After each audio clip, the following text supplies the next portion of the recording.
Hello, everybody. It's Jesse. I am not at home right now.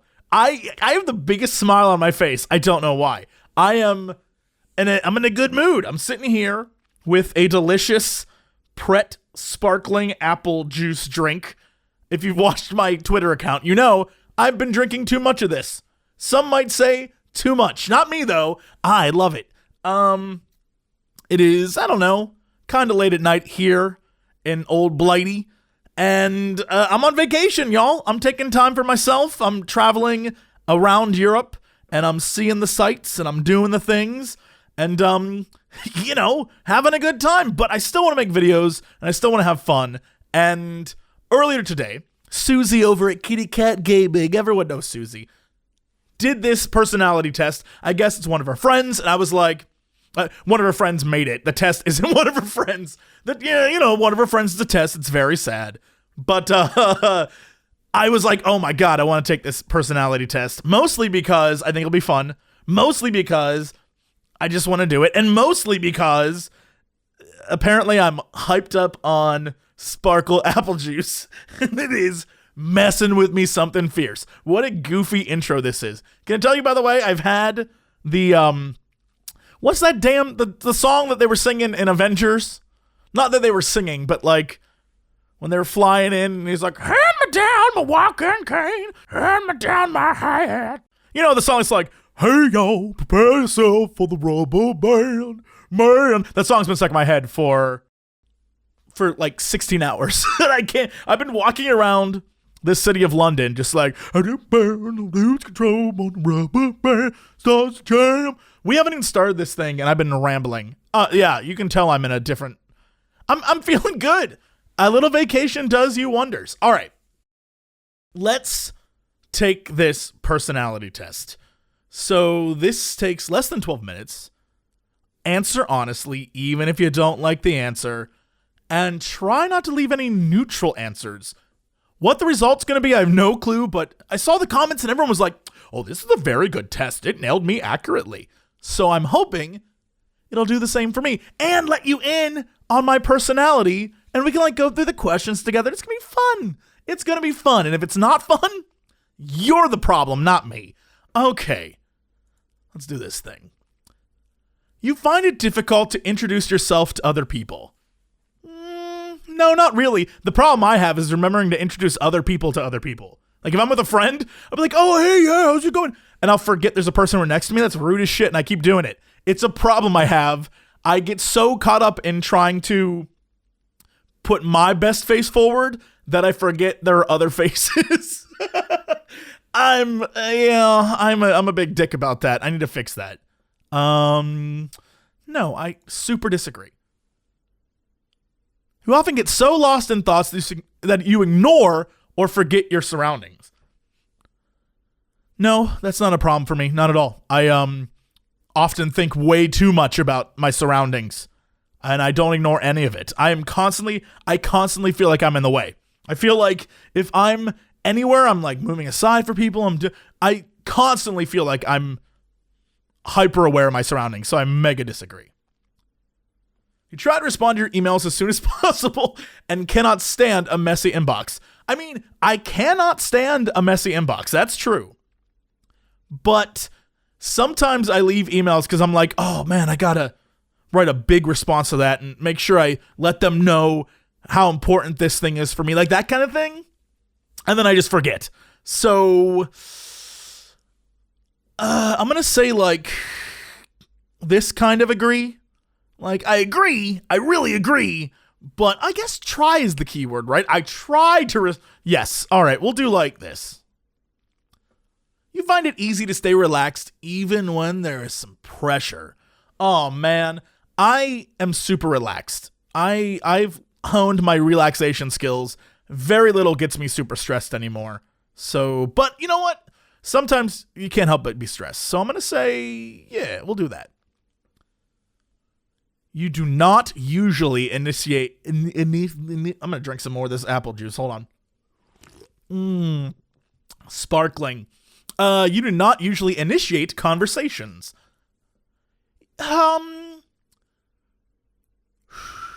going to say I agree with that. I think a lot of times people come up to me and then I feel comfortable talking to people. Like I'm not afraid of conversations, but I don't start them. And maybe that's because sometimes I feel like if I say something wrong or if I come across wrong, then the conversation will immediately be dead and it'll be super awkward and I don't want it to be awkward. But I'm going to say like this kind of, because sometimes I have to, right? And if I have to, I do. Yeah, we'll say that. Well, maybe it's more of this. Maybe it's this side of it because I don't like to, right? Yeah, we'll do it on that side. You rarely do something just out of sheer curiosity. Disagree. I'll do things just to try. I'll be like, yeah, okay, let's see what this is. Yeah, curiosity is going to get my ass. You feel superior to other people. Oof. No, I never feel that way. I should. God knows I should because I'm on the internet and I'm drinkling. I definitely don't feel superior to anyone now. Well, I'm drinking. I was going to say because I'm on the internet and drinking sparkling apple juice, so I definitely feel superior, but no, all superiority gone. Being organized is more important than being adaptable. Ooh, no, I disagree with that. But not like, I definitely think you should be organized, but I feel like adapting to change is much more important. So I'm going to say that. You're usually highly motivated and energetic. Usually, yeah, I agree with that. Usually, I strongly agree with that.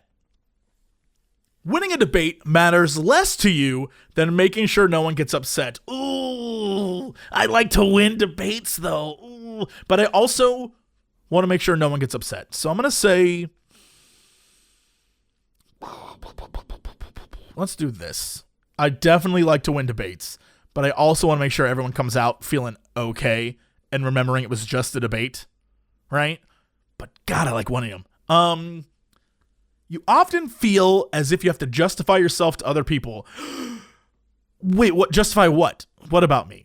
I was about to be like, I have a revelation, but hold on. This question doesn't justify what about me? My existence?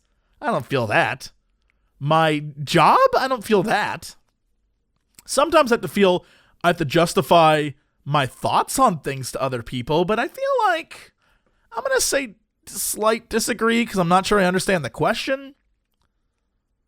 But maybe because I don't feel like it, maybe I have to do a little bit more disagree because I so don't understand that I disagree just because. Your home and work environments are quite tidy. My home environment, very tidy. My work environment, complete mess. So I'm going to do like this kind of disagree because I very much like things tidy. But, well, I'm going to do this. Everything has a place in the office. Even though it's sometimes a mess, everything has a place. Because I just have so much stuff in the office. The office is filled with stuff. I got so much crap. I got, like, posters and, like, figures and Kristen. Just so much crap. That was a setup for that joke, and I was trying to make the joke pay off, but it just took too long to get there. Okay, next. You do not mind being at the center of attention. Nah, I'm cool with that. You consider yourself more practical than creative. Super disagree. People can rarely upset you. Even though I'm super chill, I can still get upset. I just handle it different ways. I'm going to say people can rarely... I'll say this. This statement's a weird one. I get upset, but I just handle it in more relaxed ways, like I know how to handle being upset. All right, I'm going to stick with this. Your travel plans are usually well thought out. I mean, this trip, not well I'm just sort of like going where the winds take me this trip, so I am going to say slightly disagree. It is often difficult for you to relate to other people's feelings. No, I hyper-relate. I am Johnny Empathy. I constantly think about others' feelings and like how I can help them feel better and I worry about people feeling bad, and I constantly think like, oh, I wonder what this person thought, or what. Oh, no, I can relate. If someone is having a shit day, I instantly am like, I feel you, man. No, I super disagree. Your mood can change very quickly. Nah, I'm gonna say ultra disagree on that. Like I said with the rarely upset you thing, I'm pretty good at moderating my moods, and I don't really have crazy mood swings. The things that do upset me will upset me, but I've let very little actually get to me anymore. In a discussion, truth should be more important than people's sensitivities. In a discussion, I mean, honestly, truly, I believe the truth should be the most important thing. However, reality is people's sensitivities, but it's truth should is the key, I think, right? Truth should. I'm going to say, I'll give it this. Truth should be more important. But I don't know that it is in reality, because in reality, you're looking at people's feelings, and you don't want to hurt someone for no stupid reason. You rarely worry about your actions. Oh, fuck, no. I worry about them all the time. I constantly worry about my actions. And then even for the brief, here's the problem. For the brief moments I don't worry about my actions, something stupid will happen that will cause me to then be like, why wasn't I worried about oh, God, I screwed up. Trust me. Oh. Your work style is closer to random energy spikes than to a methodical and organized approach. Yeah, that's about right. You're often envious of others. I'm not envious of others. I think a lot of the time I have the same thing every entertainer has when they see someone else who is more successful and being like, why can't I do that? What did I do wrong? I don't think it's envy, though. I'm not like, man, that guy has a nice apartment and I wish I had a nice apartment and I hate him for it. No, I don't have that issue. I think I'm very tempered in my expectations of what success is, and having seen it on the level I'm at and the level of, let's say, Jacksepticeye, for example, and going to a convention and seeing the reaction to him being there versus me, it's nice meeting people and everyone being chill and having conversations and walking around and taking photos. It's crazy what he deals with. What he deals with is insane, and I definitely don't want that. Although they all are women. Screaming women. You know what? I'm going to have to be honest. I'm going to go with the little tiny agree. An interesting book or video game is often better than a social event. If you would have asked me 10 years ago, I would have said yes. But, you know, I like to get out and I like to do stuff. So I'm going to say this. Being able to develop a plan and stick to it is the most important part of every project. I wouldn't know. I don't develop plans, but I assume it's true. You rarely get carried away by fantasies and ideas. False. Super disagree. Fantasies and ideas are what I live for. Especially fantasies. Wink. Creepy. Hold on. Let me drink some more of this sparkling apple juice. You often find yourself lost in thought when you are walking in nature. Yeah, I agree. I agree with that. If someone does not respond to your email quickly, you start, oh my God, yes, ultra agree. That's emails, texts, Twitter DMs, whatever. If I send you a message, here's the worst. And I know everyone agrees this is the worst because I see all the imager things that people post that are just like, you send a message, they send a message, you send a message, and nothing. And you're like, wait, I know you're on. You were literally right there. Why are you not responding? That shit hits me all the time. Especially if I'm trying to slide into your DMs, girl. What? What? As a parent, you would rather see your child grow up kind than smart. Why not both? Can I have both? Hand me down the walking cane. Why is that song in my head? I can't get it out. Here's my thinking. I would love a smart child. I feel like if I can raise a highly educated genius, I'd feel great. But at the end of the day, I'd rather have just a really nice kid. Like a child who grew up and treated people kindly and like stood up to bullies and was like a decent human being, I think I'd like that more than a smarty pants. I think that's worth a medium bubble. I feel like even though I want a smart kid, I'd rather they be kind, but I still want a smart kid. You do not let other people influence your actions. Yeah, if I did that, I'd be streaming Fortnite and playing Minecraft still, so that's definitely not true. I think we'll do a big ol' agree on this one. When you sleep, your dreams tend to focus on the real world, the MTV show The Real World, and its events. Is that what it's asking? No, the real world?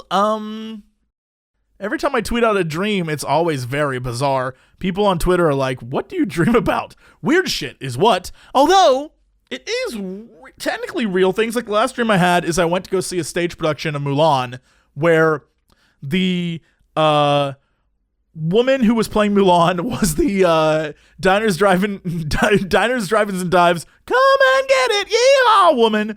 And the bad guy was Eddie Murphy. I don't know why he wasn't playing the dragon. It was Eddie Murphy was the bad guy.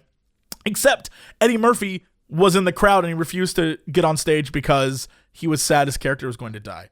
Oh, and there was BB-8. Two guys in a go-kart were BB-8. Don't ask. It was weird.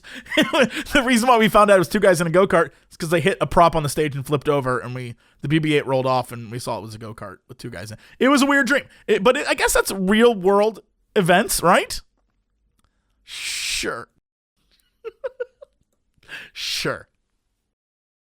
It does not take much time to start getting involved in social activities at your new workplace. I haven't had a job where I wasn't the boss in a while, so I will simply say that in my previous job as a teacher, I got pretty involved in activities, social activities, and in every job I've had, I'm a social butterfly. I can hang out with the cool kids. You are more of a natural improviser. Yeah, that's true. That's super true. Your emotions control you more than you control them. I'm gonna say definitely it's a yes thing. I feel like if 10 years ago, this would be further to the yes side.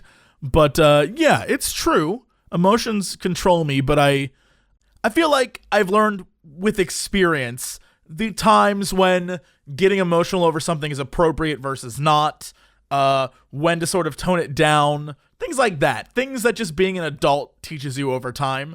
I feel like that's sort of happened to me. You enjoy going to social events that involve dress up or role play activities. That's not as dirty as I was imagining. Yeah, I dressed up as a love wizard a few weeks ago. Hell yeah.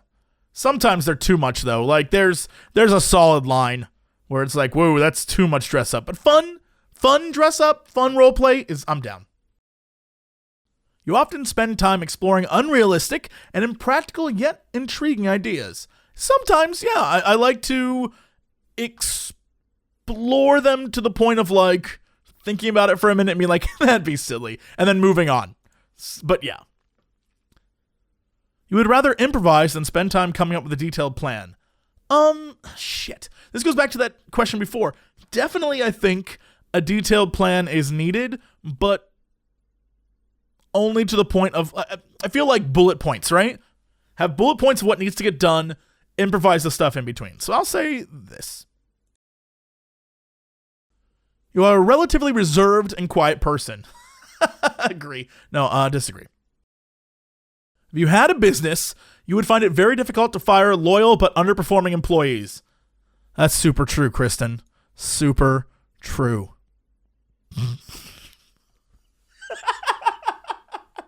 And now to sip. I should have tea here, but instead I'm going to slowly sip this sparkling apple juice.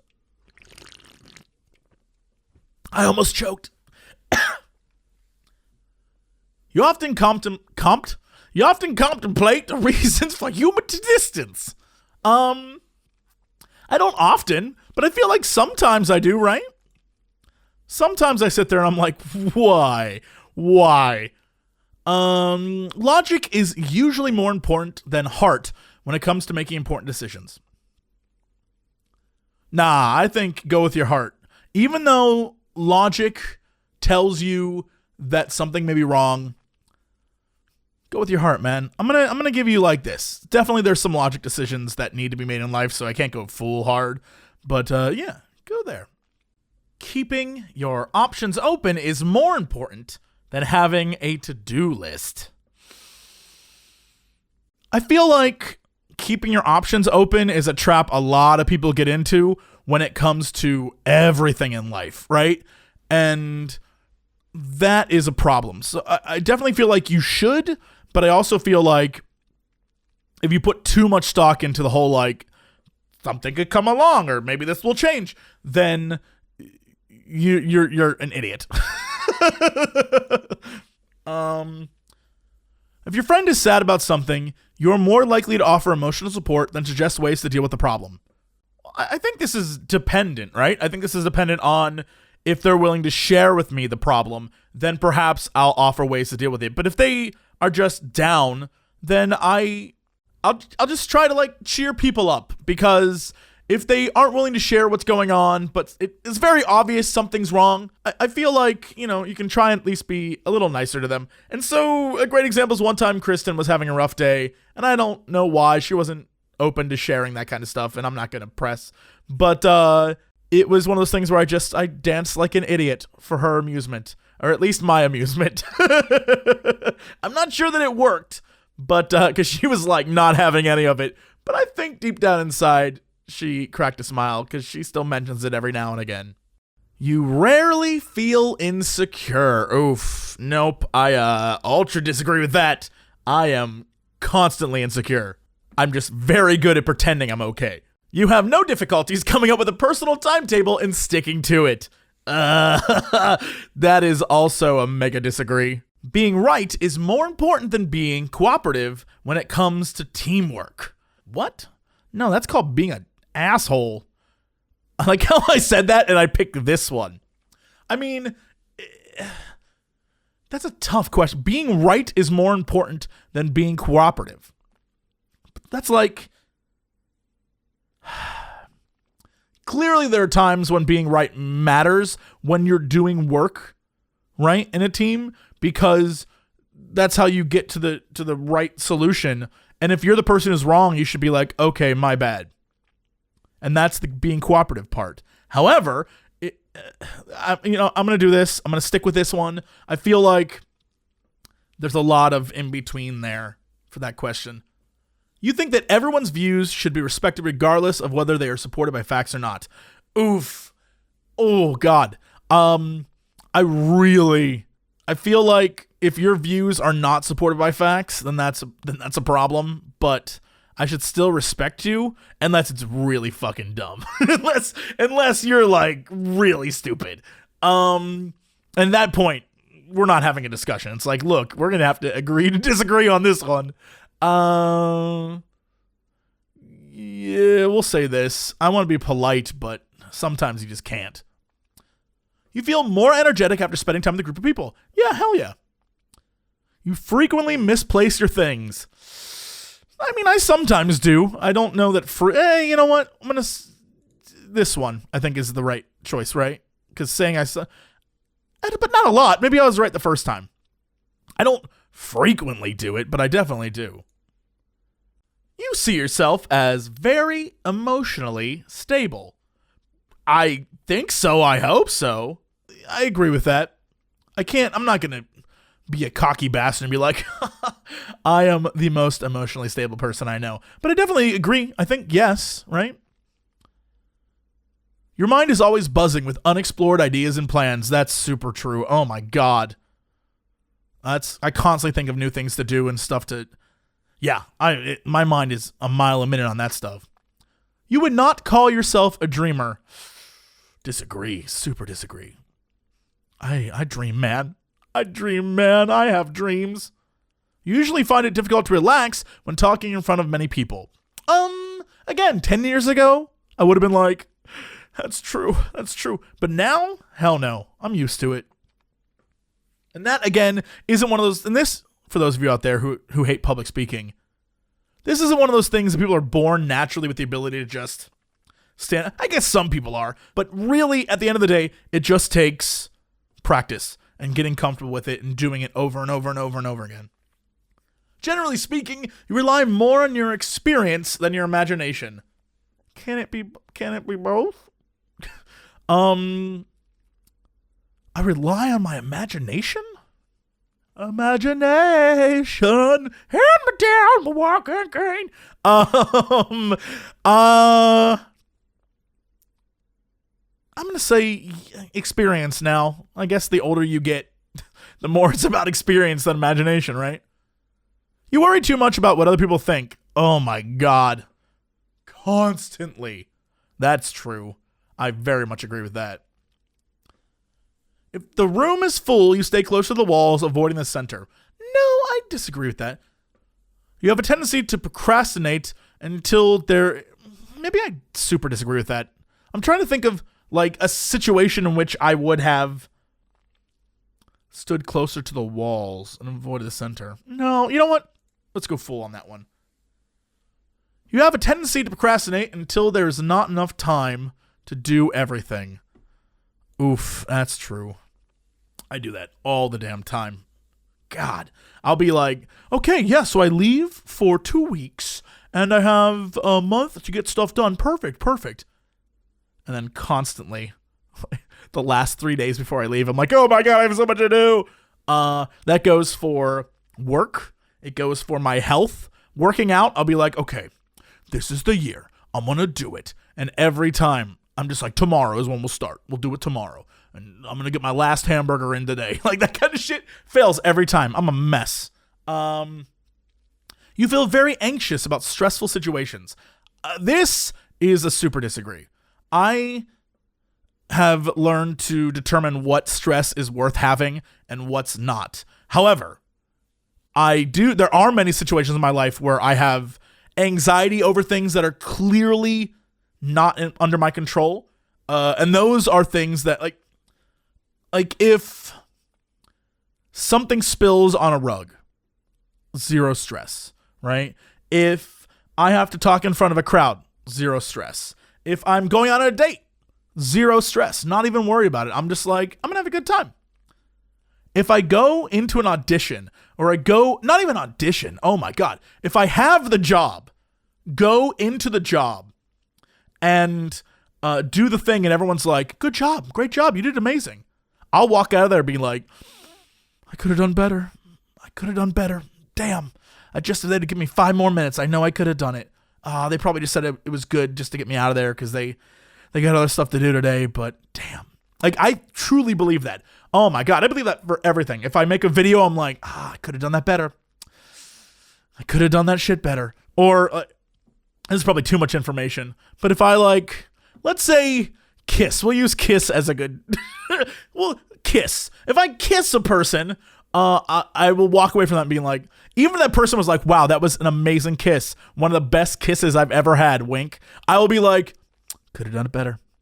There's gotta be something else I can do next time. Like that kind of shit. It's like a performance anxiety, I think. Is that what you would call that? I don't know if it's imposter syndrome to feel like I don't, but I cause performance anxiety. Oof. But it's one of those things where you, every time I do a thing, when I'm done, even if people enjoyed it, I think I could have done better. That's the only time I feel anxious and stressed out. Almost every other time in my life, I don't, which is a very weird, hyper-focused thing, but it's something that causes me to make sure I make other people happy. So, I will go all out to please people. I will make sure that I will stay in that recording booth as long as needed. I will, I will go through and multiple edit a video. I will have, Max, our wonderful editor, go through it, and then I will then go through it again, and then I'll have Kristen go and look at. I have a problem, right? Same thing extends to kissing, air quotes. I will do whatever it takes. I'm going to have some more sparkling apple juice. You believe that it is more rewarding to be liked by others than to be powerful. I definitely believe that, especially after that story. You have always been interested in unconventional and ambiguous things. Art. Unconventional and ambiguous things like art, movies, and books. I do like a good unconventional game and like weird, ambiguous. I don't know if weird is the right word, but I'm going to say yes, but I do like a good popcorn flick and stuff. We'll do that. You often take initiative in social situations. Yeah. Oh my God. I'm a campaigner. Your personality type is ENFPA. What does that mean? Campaigner. What do you mean life is boring? We're living on the same planet? That sounds about right. I am extroverted. That's true. This trait shows where we direct our mental energy. I'm intuitive. Okay, yeah. Hold on, how would you define intuitive? Using or based on what one feels to be true without conscious reasoning. Yeah, that sounds about right. I want to know what they thought intuitive was, because for some reason, I always associate it with like psychics. Why did I do? That's not what that means. I don't know why I associate that. Nature. This trait determines how we make decisions and cope with emotions. Feeling. Yeah, I think that's right. So far, this is true. Tactics. This trait reflects our approach to work, planning, and decision-making. Prospecting. Oh boy, I do love prospecting for gold! Yeah, no, that sounds about right. Identity. This trait underpins all others, showing how confident we are in our abilities and decisions. I am 53% assertive, 47% turbulent, which to me is exactly what I truly believe is the like dichotomy of my existence as I kick a trash can, which is like, I'm very outgoing. I know what I want. I am a person who loves to make people happy, and I can do it, and I think I'm very good at it. At the same time, I have a ridiculous neuroses about, after the fact, wondering if I did good enough. And it's like, I'm confident that I can do it, but not to the level that I think I can achieve. Does that make sense? Like, I'm constantly wondering if I lived up to my own expectations of myself. Do I have to subscribe? Do I have to you can change the world with just an idea. Ooh. I don't know if that's what I was supposed to do, but I now have access to my results. I'm a campaigner personality, ENFP -A-T. I have no idea what any of that means, but I guess we're going to find out. Wow, they give you like an actual real breakdown. Wow, okay. I am fascinated by this. Campaigners, you may know, Robert Downey Jr., Will Smith, Robin Williams, Drew Barrymore, and Russell Brand. Quentin Tarantino, Meg Ryan, Kelly Clarkson, Michael Scott in The Office. Oh my God. Phil Dunphy. I am a Dunphy. That's true. Piper Chapman. Wash? Oh, hell yeah. I'd be a Wash. Easy. Peter Malark. I went from being Wash to Peter Malark? I had problems with that. Jennifer Keller. Oh, I'm going to be Dr. Keller. Carrie Bradshaw. Oof. I'm a Carrie. Willy Wonka. Damn right I'm a Willy Wonka. Here's the thing. All these people, as far as I'm aware, are like very outgoing, but they all have like their own messed up problems. So like I can feel that. All right, take me away. What the hell is this? The campaigner personality is a true free spirit. They are often the life of the party, but unlike in the explorer role group, campaigners are less interested in the sheer excitement and pleasure of the moment than they are in enjoying the social and emotional connections they make with others. Charming, independent, energetic, and compassionate, the 7% of the population that they comprise can certainly be felt in any crowd. Interesting. You can change the world with just an idea. More than just sociable people pleasers, though, campaigners, like all their diplomat cousins, are shaped by their intuitive quality, allowing them to read between the lines with curiosity and energy. They tend to see life as a big, complex puzzle where everything is connected, but unlike analyst personality types, who tend to see the puzzle as a series of systemic machinations, campaigners see it through a prism of emotion, compassion, and mysticism, and are always looking for a deeper meaning. Many other types are likely to find these qualities irresistible. And if they've found a cause that sparks their imagination, campaigners will bring an energy that oftentimes thrusts them into the spotlight, held up by their peers as a leader and a guru. Hashtag Space Butterfly. But this isn't always where independence-loving campaigners want to be. I didn't choose to be a leader. It was thrust upon me. Worse still, if they find themselves beset by administrative tasks and routine maintenance that can accompany a leadership position. Yep. Campaigners' self-esteem is dependent on their ability to come up with original solutions, and they need to know that they have the freedom to be innovative. They can quickly lose patience or become dejected if they get trapped in a boring role. Campaigners are most likely personality type to be interested in exotic countries. Yeah, I mean, I always want to go to, like, exotic places. I'm terrified, but I want to go. Luckily, campaigners know how to relax, and they are perfectly capable of switching from a passionate, driven idealist in the workplace to that imaginative and enthusiastic free spirit on the dance floor. The dance floor? Damn right. Often with a suddenness that can surprise even their closest friends. Being in the mix also gives them a chance to connect emotionally with others, giving them cherished insight into what motivates their friends and colleagues. They believe that everyone should take the time to recognize and express their feelings, and their empathy and sociability make that a natural conversation topic. The campaigner personality type needs to be careful, however. Here's the caveat. If they rely too much on their intuition, assumption, or anticipate too much about a friend's motivations, they can misread the signals and frustrate plans that a more straightforward approach would have made simple. Oh my God, this is what I keep trying to do. I'm like, I need to be more straightforward, because Lord knows I'm terrible at just communicating. This kind of social stress is the bugbear that keeps harmony-focused diplomats awake at night. Campaigners are very emotional and sensitive, and when they step on someone's toes, they both feel it.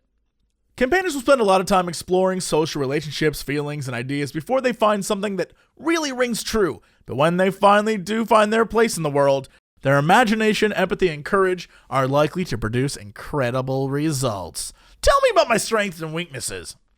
I'm very curious.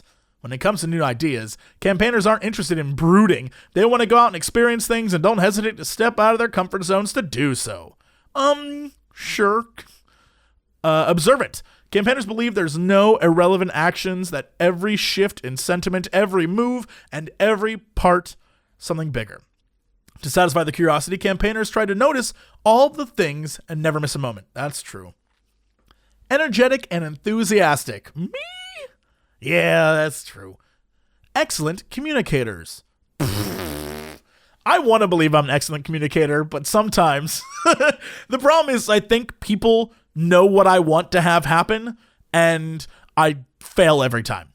Like, I just assume that people understand what I'm trying to communicate because I think I'm an excellent communicator, but I just, for some reason, there'll be times where I try to explain myself and will fail miserably. But I am like, I'm doing the best I can to explain this.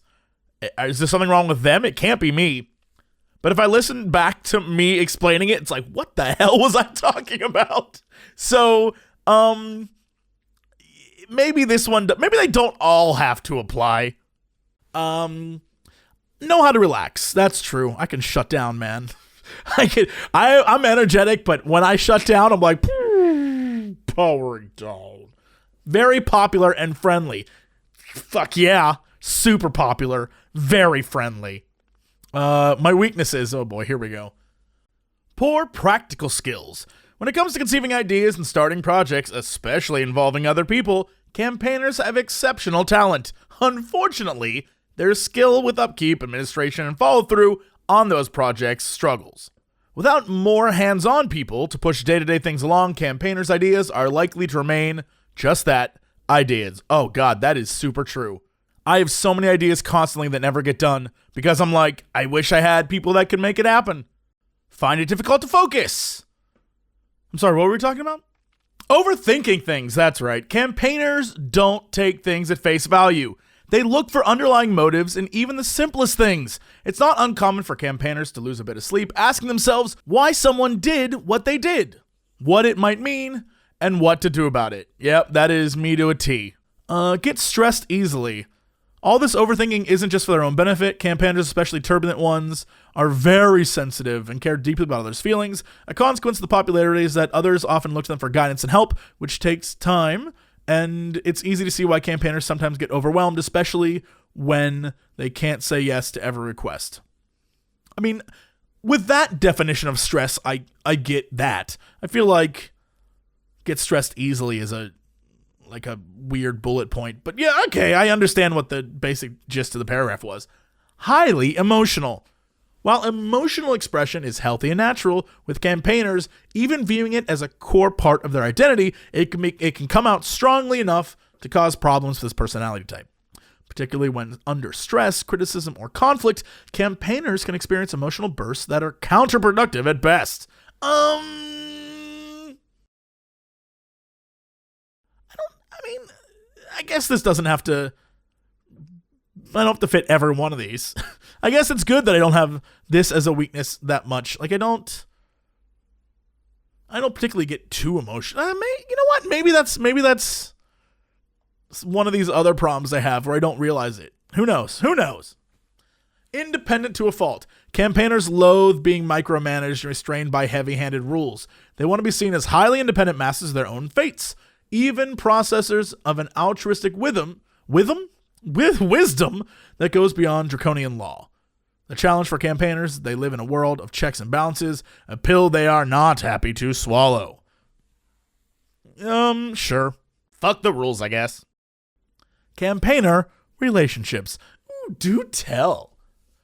When it comes to relationships, there's hardly anyone around who is more excited than campaigners to share with their partners the bounty of ideas and eye-opening experiences that life has to offer. That's super true for me.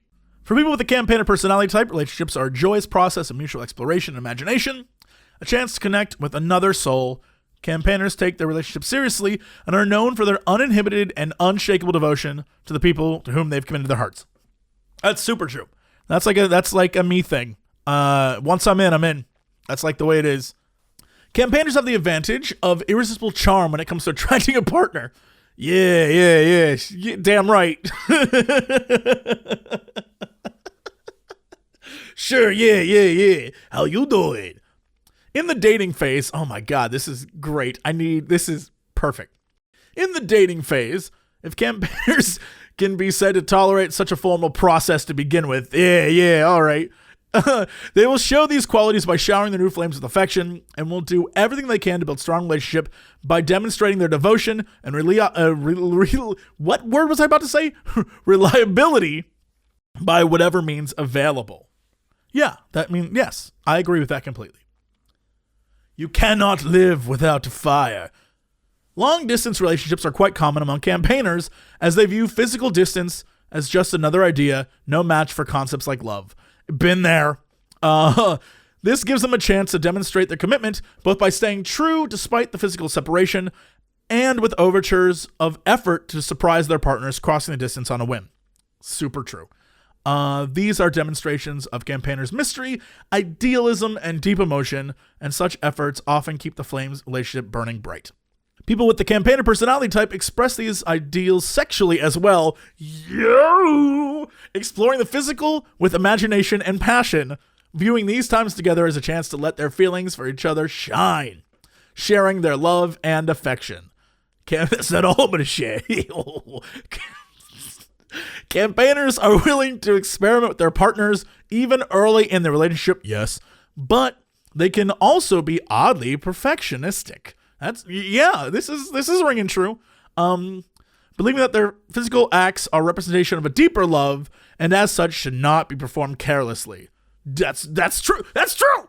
That's true. If you get a bone, you drive in the nicest car to Bone Town, you spend food on the nicest restaurant in Bone Town, and then you go on a stroll in one of the most lovely parks in Bone Town. When you go to Bone Town, that's a night out. I don't know what any of that. You know what I'm saying? This perfectionism is also a reflection of their sensitivity, their desire not to disappoint, and campaigners appreciate a well-placed compliment. Wow. That's true. Not everyone can handle the excitement, occasional neediness, and emotional ups and downs that this philosophy entails. Oof, right to the heart. Whether long distance or long term, mystical or physical, campaigners constantly explore new ideas and improvements, fantasize about future possibilities. In dating, this tendency to look at potential rather than the present can be self-defeating, and their spontaneity makes it harder to stay focused on their end goal of a long-term relationship. If their partners aren't able to reciprocate these acts of excitement and devotion, campaigners will likely end up feeling unhappy and misunderstood. So you think you know the real me. Campaigners go all in with their relationships, and if they fall apart despite their efforts, they can end up plagued with questions about why the relationship failed and what they could have done differently. Without a buoy, these thoughts can crush campaigner self-esteem as they sink into depression. It's important for campaigner personalities, as with anyone, to remember that relationships are in all ways mutual interest, mutual growth, and mutual responsibility, and they can't be solely accountable. After a trial like this, campaigners may be reluctant to open up and commit, and it can take years for a partner to navigate their bewildering depth and intensity, falsely believing that campaigners' enthusiasm and apparent openness means that they wear everything on their sleeves. The reality is that the campaigner's spontaneity, the seeming inconsistency and erraticism the untrained eye sees, isn't a product of flightiness or lack of depth, but the opposite. It is a drive to express ideas about the mystical, all-encompassing energy in the confines of a physical world, and underlying it all is the uniting principle of love, expressed in many different ways, but unshakable and infinite at its core. First off, that's beautiful, super true, except for they keep using the word mystical, and I'm like, why do they keep saying mystical like I'm a fucking wizard? I get what they're saying. I understand it, and I believe it, and I think it's absolutely true, but I'm just like, the word stands out to me. It's just, every time I read it, I'm like, thinking I'm over here wielding fire. Okay, sure, friendships. We are getting into this. We're digging deep. I like this. Campaigner friends. As friends, campaigners are cheerful and supportive, always sharing and developing ideas and staying open-minded, taking in others' thoughts and feelings. This warmth and sincerity makes people with the campaigner personality type masters of drawing people out of their shells, and as a result, they tend to have a huge circle of friends. Yeah. As with other relationships, campaigners view their friendships as opportunities to experience another angle of the universe and tend to imbue potential friendships with that weighty and idealistic quality. An exciting adventure. My God, there's so much going on here. I just realized there's a ton left. More outgoing types will naturally gravitate towards them, but campaigners will also go to great lengths to be surprisingly persistent in their efforts to get to know more reserved personalities. Their ability to tune into others and speak their language with that characteristic infectious enthusiasm helps them in this endeavor, and the allure of mystery that reserved types, especially introverted intuitives, bring to the table will keep campaigners intrigued for years. These personality types may never be able to reciprocate the breadth of human interest that campaigners present, but they do appreciate campaigners' efforts. But campaigners' interests in others can be a double-edged sword. This pure idealism comes with certain expectations, and too often, campaigners hold their friends to an unrealistic light, expecting them to keep up with the constant flow of ideas and experiences that they consider integral to life. Campaigners put their whole hearts into their friendships, and it can come as a shock for them to find that their friends aren't flawless titans that they believe them to be. Ugh, Davis. Whether it's simple social fatigue or a focus on the physical and the practical instead of mystical, there's that fucking word again, people with the campaigner personality type can find themselves disappointed by what they see as a lack of substance beneath the surface. Davis. Campaigners tend to get deeply involved in others' lives, going to great lengths and efforts to be selfless, caring, and supportive people they are, all the while forget to take care of themselves. Oh my God. Yep, that's ringing true. Davis. Both in terms of basic needs like financial stability and rest, as well as more emotional needs like mutual understanding and reciprocation. Campaigner personalities tend to give much more themselves than most are even capable of giving back. This sort of imbalance is sustainable, as seemingly one-sided generosity often leads to criticism and resentment on both sides. Davis. Joke's never gonna get not funny for me. Making life spectacular. Luckily, campaigners are open-minded and sincere enough in their friendships and connect with and understand even their acquaintances well enough that they recognize that not everyone expresses themselves in the same ways, and that's okay. Their sensitivity may make it too challenging to play with more critical and argumentative personalities, such as strongly expressed thinking T and judging J types. But they do appreciate, even cherish, the company of most anyone who appreciates theirs. And the adventures and experiences they have together are the stuff a good life is made of. Parents, you're going to be a great parent, is what this is about to say. If there's anything that makes campaigners great parents, it's the sense of wonder they have for all things new and beautiful, a sense that they will be able to share with their children every day as they learn and grow. Throughout their children's lives, campaigners provide a combination of almost overwhelming love and support, an unstructured environment resolving around freedom and creativity. This in no way means that people with the campaigner personality types will simply leave their children to their own devices without guidance. Rather, campaigner parents want to share in their children's perspective, share in a world without bonds.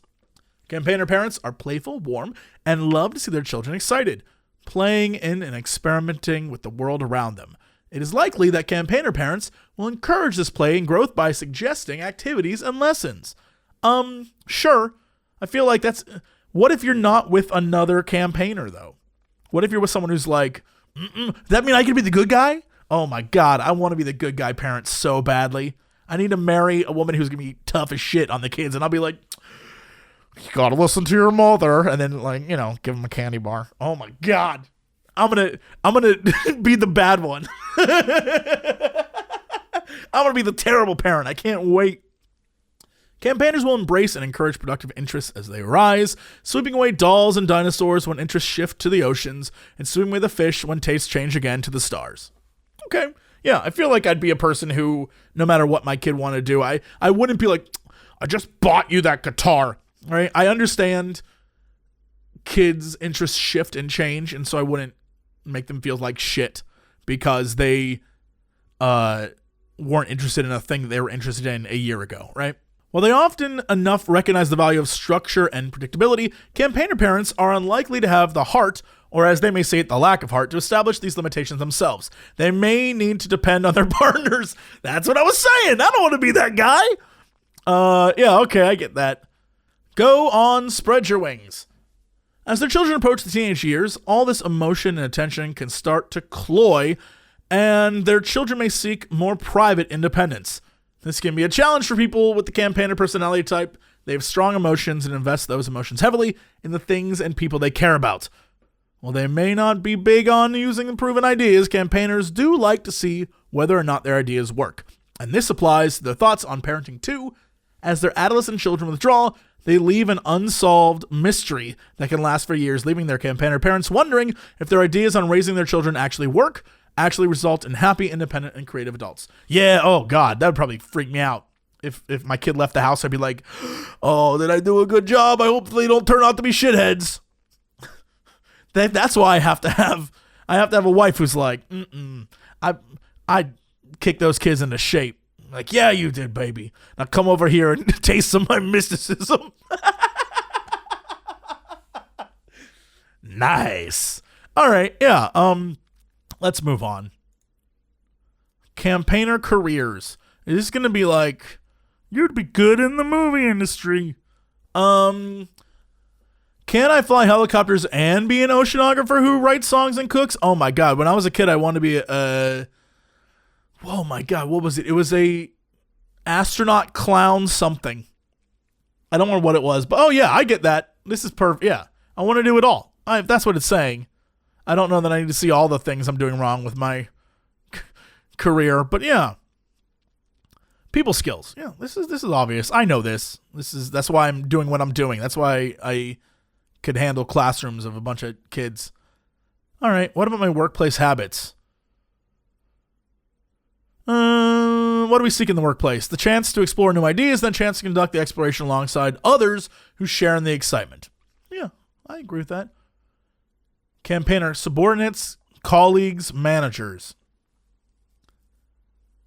I think we've learned that I'm not a fan of, yeah. I mean, I guess if anyone wants to pause this, I'm not particularly interested in my workplace habits. You can see what it says about me. Let's look at the conclusion. Am I ever going to find out what the hell ENFP is? What does that mean? ENFP. A.